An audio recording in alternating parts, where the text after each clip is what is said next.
اگر کوئی ایسا پہنچا ہوا ہو جو فنا فی اللہ ہو، جس نے خواہشات ہی ترک کر دی ہوں، اس کی بات یہاں موضوع سخن نہیں ہے، وہ مستثنیٰ ہے ہمارے موضوع سے۔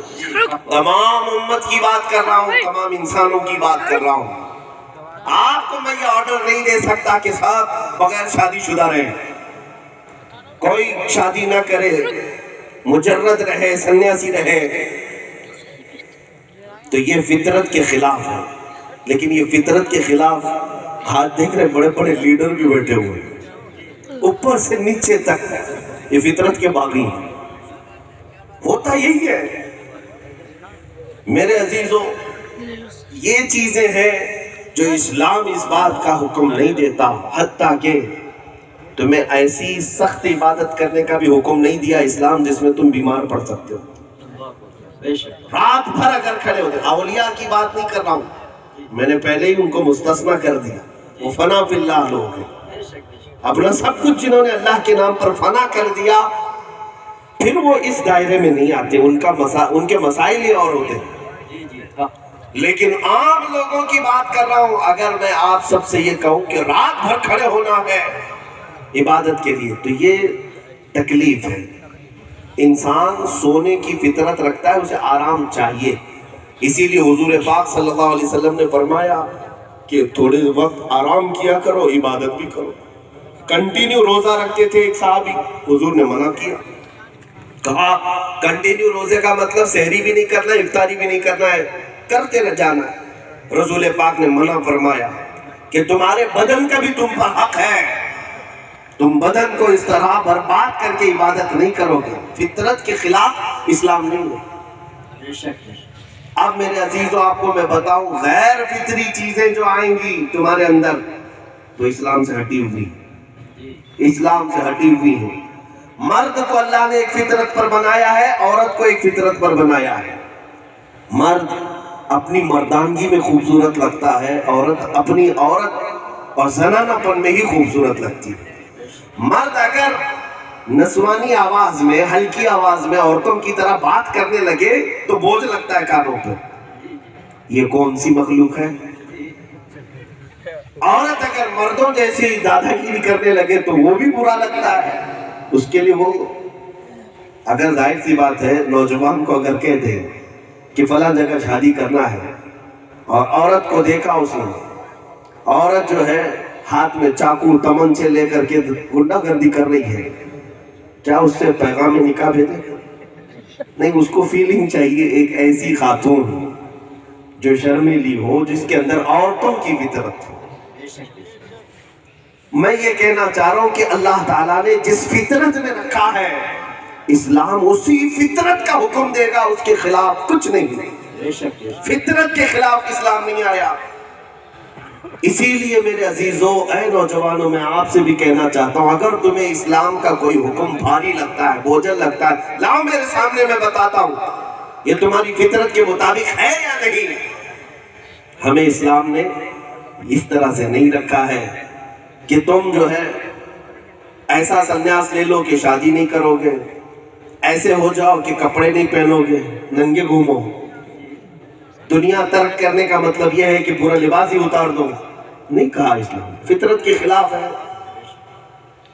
عزیزان گرامی، اب میں یہاں پر اگر کمپیریزن میں آ جاؤں تو بہت باتیں نکل جائیں گی، پھر بھی میں اتراکھنڈ میں بیٹھا ہوں، لیکن اتنی بات کہنے کا میں حق ضرور رکھتا ہوں کہ اسلام جیسا سچا اور سچا کوئی دین میرے سامنے ہے، جس کو اللہ نے فرمایا ان الدین عند اللہ الاسلام، بے شک دین اللہ کے نزدیک اسلام ہی ہے۔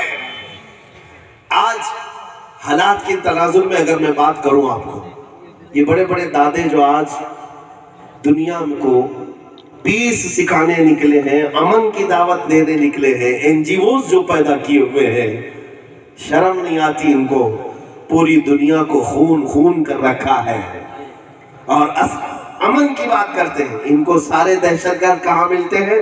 مسلمانوں میں ملتے ہیں۔ کبھی اپنا دامن جھانکا تک نہیں۔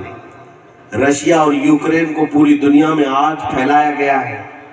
یوکرین کے کتنے فوجی مارے گئے اور کیوں مارے گئے، ایک الگ طویل بحث ہے، रशिया एक पावरफुल कंट्री है, ताकतवर मुल्क है, और वो अपने पड़ोस में अपने दुश्मनों को नहीं चाहता, मार रहा है, या जो कुछ भी उनके मामलात हो रहे हैं।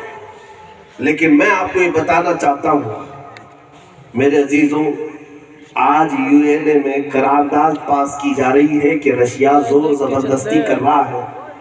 बिल्कुल मैं भी कहता हूँ कि गरीबों को और कमजोरों को मारना ये तो दादागिरी है, गुंडागर्दी। लेकिन यूएनए में तुम सारे मुल्कों को बुला करके वोट लेने लग गए रशिया के खिलाफ, लेकिन जिन्होंने मुल्क शाम को तबाह बर्बाद किया उनके खिलाफ कोई जुमला नहीं आया। यमन को तोड़ कर रख दिया, फिलिस्तीन को पिछले 70 साल से मारा जा रहा है, इनकी कहीं आवाज नहीं आती। इराक में पता है, मैं अपनी आंखों से देखी हुई बात बता रहा हूँ। चंद साल पहले गए थे जियारत में, फिर चंद साल के बाद वहां गए तो देखा एक पूरा मैदान नया कब्रिस्तान बना हुआ है। पहले वहां मैदान में लोग बच्चे खेला करते थे, लेकिन अब वो कब्रिस्तान बन गया है। कसरत से लाशें उठाई जाती हैं, बल्कि बसा औकात वहां के मकामी लोग कहते हैं जनाजा उठाने के लिए लोग नहीं मिलते, एक जनाजे को 2 ही लोग लेके जाते हैं। इन हालात का कौन जिम्मेदार? मुल्क शाम के बच्चों के पास न दवाइयां रह गई न खाना रह गया, वो जमीन पे उगने वाली घास छिल करके खाने पर मजबूर है। दुनिया की ये दोहरी पॉलिसी मैं तुम्हें बताना चाहता हूँ। इस्लाम को टारगेट करने वाले शर्म करो, हया करो, डूब मरो। तुम्हें क्या पता है इस्लाम ने कितना अमन फैलाया था, कितना अमन फैलाया था। तारीख लेकर मेरे सामने बैठो, अमेरिका की ये जो दादागिरी शुरू हुई है, कितने साल हुए इसको सुपर पावर बने हुए।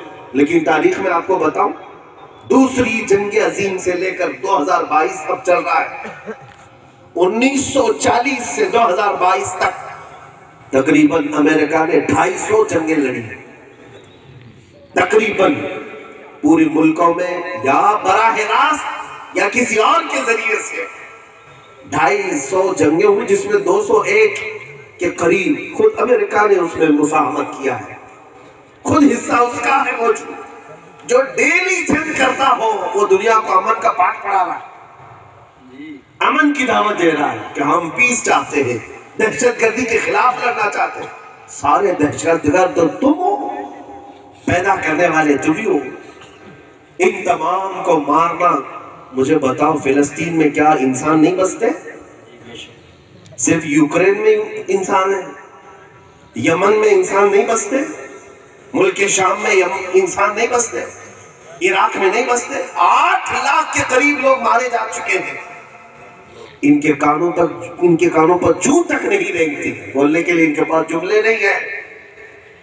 मेरे अजीजों, आपको मैं बताना चाहता हूँ, आओ मेरे दीन मुस्तफ़ा की तरफ। हुजूर पाक सल्लल्लाहु ताला अलैहि वसल्लम पर उंगली उठाने वाले इन खबीसों से कहता हूँ, जरा अपनी जंगों का खाका अपने सामने रखो। तुम जब लड़ते हो तो कितने मारते हो? फर्स्ट वर्ल्ड वॉर में 3 करोड़ लोग मारे गए थे, जो आलमी जंग हुई थी। दूसरी जंग अजीम जो हुई आलमी जंग, सेकेंड वर्ल्ड वॉर में 5 करोड़ के करीब लोग मारे गए। अरे करोड़!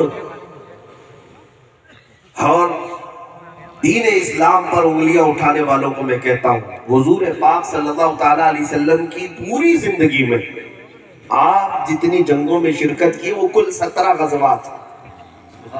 17 गज़वात। इन 17 गज़वात में टोटल कितने लोग कत्ल हुए थे 10 साल के अंदर, पता है आपको? कुल मिलाकर 248 लोग मारे गए थे। 17 जंगों में 248 लोग मारे गए। और ये दुनिया हमें आज अमन का पाठ पढ़ाने आई है। तुम एक एक जंग में लाखों को मार डालते हो, इंसानों की कोई कदर और कीमत ही नहीं है तुम्हारे नजदीक। और वो इस्लाम को बताना चाहते हैं। मैं तुम्हें बताऊं इस्लाम क्या है। रसूल पाक सल्लल्लाहु अलैहि वसल्लम का इरशाद गिरामी, बनी इस्राइल की एक खातून जिसने बिल्ली पाल रखी थी, बिल्ली को पलंग से बांधा हुआ था और इबादत में मसरूफ हो गई। 3 दिन तक बिल्ली को देखा नहीं, इबादत की वजह से, खेल कूद की नहीं, इबादत की वजह से। 3 दिन के बाद वो अपने कमरे में गई तो देखा बिल्ली मर चुकी थी। बिल्ली मर चुकी थी क्योंकि उसकी गर्दन से उसने रस्सी बांध रखी थी। آزاد چھوڑا ہوتا تو بلی اپنا خود کھانے